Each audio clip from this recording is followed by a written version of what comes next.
know I'm kind of late, but the traffic horrible and I got delayed.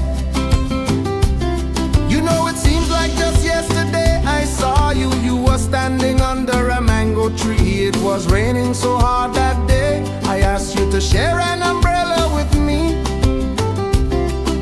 And just like remote control, we clicked. Right away we know it was meant to be, and we couldn't wait to go home and share our meeting with our family. Then I came to meet your parents to ask if I could take you to a movie. It was the beginning of our love story, a moment in time that would go down in history. We went to the Metro Cinema in San Fernando on our first date and holding hands. And you put your head on my shoulder, watching Kota High with Kajol and Shah Rukh Khan.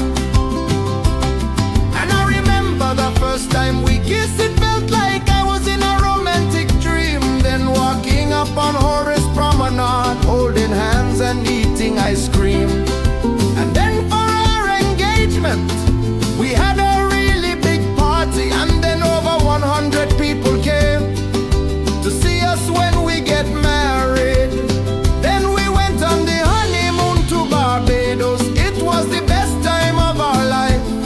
Every moment we shared was magical. We enjoyed calling each other husband and wife. Then I